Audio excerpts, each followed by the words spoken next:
Hello student, आज जो है हम निबंध लेखन के अंतर्गत अपने 4th चैप्टर में जो निबंध लेखन चल रहा था उसके अंतर्गत जो एक उदाहरण बच गया था वो आज आपको समझा देते हैं। उसके अंतर्गत आपको आओ करे 11 जो है होमवर्क में करना है ना।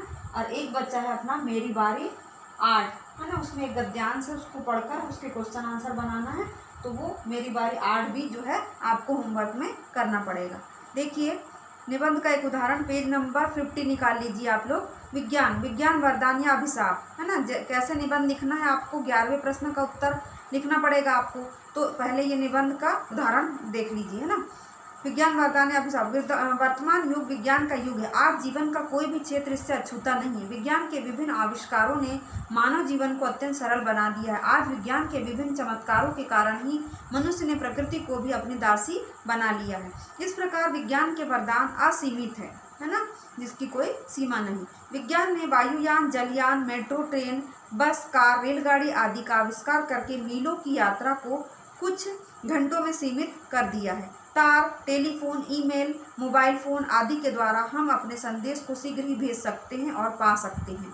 विज्ञान के चमत्कार के कारण ही हम न केवल चंद्रमा पर पहुंचे हैं अपितु हमें मंगलयान की यात्रा भी कामयाबी मिली है। चिकित्सा के क्षेत्र में नई नई औषधियों की खोज होने और नई नई मशीनों के आविष्कार के कारण ही चेचक, प्लेग, कुष्ठ, हैजा जैसी संक्रामक बीमारियों पर काबू पा लिया गया है। आज असाध्य रोगों का भी उपचार संभव हो सका है ना।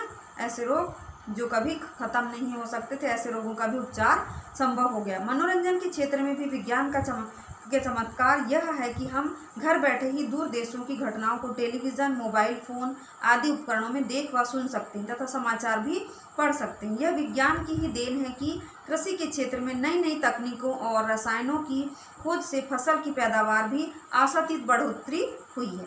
अगला देखते जाइए पैराग्राफ। विज्ञान की सबसे बड़ी देन कंप्यूटर है, जिससे सारे कामों को अत्यंत ही सरल और सुगम बना दिया है। साथ ही कंप्यूटराइज्ड रोबोट ने तो मानव के अनेक असंभव कार्य को संभव बना दिया है। आधुनिक युग में विज्ञान का सबसे बड़ा आविष्कार विद्युत का उत्पादन भी माना जाता है, जिसने प्रकाश देने के साथ साथ कृत्रिम अग्नि, वायु, जल सभी को उत्पन्न करने में अद्भुत योगदान दिया है। एक ओर विज्ञान ने मानव को अनेक वरदान दिए, वहीं दूसरी ओर फाइटर विमान, अणुबम जैसे आविष्कारों से संपूर्ण मानव जाति का जीवन संकट में है। अतः निष्कर्ष यह होगा कि यदि विज्ञान के आविष्कारों का प्रयोग मानव हित में हो तो वह वरदान है, और यदि इसका दुरुपयोग किया जाए तो वह अभिशाप है। इस प्रकार सदुपयोग और दुरुपयोग का संबंध विज्ञान पर नहीं बल्कि उसके उपयोगकर्ताओं पर भी निर्भर है। अब आओ करे 11 आपको करना है ना। आपके शहर में दिन प्रतिदिन प्रदूषण का कहर बढ़ता जा रहा है। बढ़ते प्रदूषण की समस्या पर एक निबंध लिखिए है ना। आप इसके लिए नीचे दिए गए प्रारूप की मदद ले सकते हैं। जैसे भूमिका किसी सूक्ति के साथ आरंभ करें, उदाहरण आपको देना है ना। उसके बाद उसको दूसरी पेन से लिखना, ब्लैक या अपन दूसरी कोई पेन यूज़ कर सकते हैं है ना। उसके बाद विषय का विस्तार, विषय के बारे में विस्तार से बताते हुए 3-4 अनुच्छेद लिखिए। अनुच्छेद विषय के अनुरूप क्रम में एक दूसरे से जुड़े होने चाहिए है ना। उसके बाद उपसंहार या अंत, विषय का अंत निष्कर्ष के साथ करें है ना। तो ये 3 जैसे ही विज्ञान वरदान लिखा उसी प्रकार से आप लोग प्रदूषण की जो समस्या है उसके बारे में भी लिख सकते हैं है ना। तो ये आओ करे 11 आपको होमवर्क में करना है। आप निकालिए अगली बुक मेरी बारी 8 निकालना है आपको, 13 नंबर का पेज। अब यहाँ पर दिया है, दिए गए गद्यांश को पढ़कर प्रश्नों के उत्तर लिखिए। तो देखिए गद्यांश, गिल्ली डंडा या गुल्ली डंडा पूरे भारत में प्रसिद्ध खेल है। इसे सामान्यतः एक बेलनाकार लकड़ी के डंडे से खेला जाता है, जिसकी लंबाई क्रिकेट या बेसबॉल के बल्ले की बराबर होती है। इसी प्रकार छोटी बेलनाकार लकड़ी को गिल्ली कहते हैं, जो किनारों पर नुकीली या घिसी हुई होती है। खेल में डंडे से गिल्ली को उछालकर प्रहार किया जाता है, जिससे गिल्ली हवा में उछलती है। जो गिल्ली को सबसे दूर पहुंचाता है वह विजेता माना जाता है। खेल के लिए कम से कम 2 खिलाड़ियों की आवश्यकता होती है। जमीन पर एक छोटा सा लंबा गड्ढा किया जाता है, फिर उसमें गिल्ली रखकर डंडे से उछालकर उस पर प्रहार किया जाता है। यदि सामने वाला दूसरा खिलाड़ी उसे हवा में पकड़ लेता है तो पहला खिलाड़ी आउट माना जाता है, और यदि ऐसा नहीं होता तो पहले खिलाड़ी को डंडा गड्ढे पर रखना होता है। दूसरा खिलाड़ी उस गिल्ली से डंडे पर मारता है। यदि डंडे पर गिल्ली लग जाती है तो पहला खिलाड़ी आउट माना जाता है, और यदि नहीं लगती तो पहला खिलाड़ी फिर गिल्ली को उछालकर उस पर डंडे से प्रहार करता है। ऐसा तब तक होता है जब तक गिल्ली हवा में पकड़ नहीं ली जाती या डंडे पर गिल्ली लग नहीं जाती। ऐसा होने पर ही दूसरे खिलाड़ी की बारी आती है। गिल्ली को मारने के लिए प्रत्येक खिलाड़ी को 3 बार अवसर मिलता है।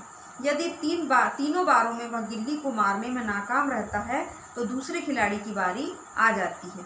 अब है अगला क्वेश्चन है, इसके बनाना है आपको। देखो, एक गिल्ली डंडा जैसे अपने से नहीं खेलते आता, तो यहाँ पर पूरी खेलने की विधि भी बता दी गई कि किस प्रकार खेला जाता है और किस प्रकार से कौन सा खिलाड़ी कब आउट हो जाता है ना। अब देखिए पहला क्वेश्चन, गुल्ली डंडा के खेल में डंडा कैसा होता है? तो डंडा कैसा होता है? बेलनाकार, है ना। अगला, गुल्ली डंडा खेलने के लिए कम से कम कितने खिलाड़ी होने चाहिए? तो कम से कम 2 खिलाड़ी होना चाहिए। इसमें आंसर लिखे हैं, उसी से देख के आपको लिखना है। गुल्ली डंडा के खेल में खिलाड़ी कब आउट माना जाता है ना। तो यहाँ पर देखिए 4-5 लाइन के बाद लिखा, यदि सामने वाला दूसरा खिलाड़ी उसे हवा में पकड़ लेता है तो पहला खिलाड़ी आउट माना जाता है। अगला क्वेश्चन, जब गिल्ली को हवा में पकड़ लिया जाता है तब क्या होता है ना। तो प्रहार करने वाला या पहला खिलाड़ी आउट माना जाता है। जब गिल्ली को हवा में पकड़ लिया जाता है तब प्रहार करने वाला या पहला खिलाड़ी क्या करता है? आउट माना जाता है ना। तो आज जो है यहाँ पर आपकी ये वाला जो लेसन है आपका 4 नंबर का कबड्डी की जो क्वेश्चन आंसर वगैरह ग्रामर सहित ये यहाँ पर समाप्त हो चुका है। अब अगली बार हम आप लोग होमवर्क डाल दीजिएगा जो जो करना है, जो जो करने दिए हैं। उसके बाद हम तीसरे नंबर का जो लेसन था आपका, उसमें आपका टेस्ट लेंगे। तो 2 दिन हम रिवीजन करवाएंगे, कल और परसों। उसके बाद अगले दिन पेपर देंगे, है ना। तो पहले रिवीजन करवाएंगे, है ना। धन्यवाद बच्चों, आज की कक्षा यहीं समाप्त हो रही है। जो होमवर्क दिए हैं वो आपको करना है।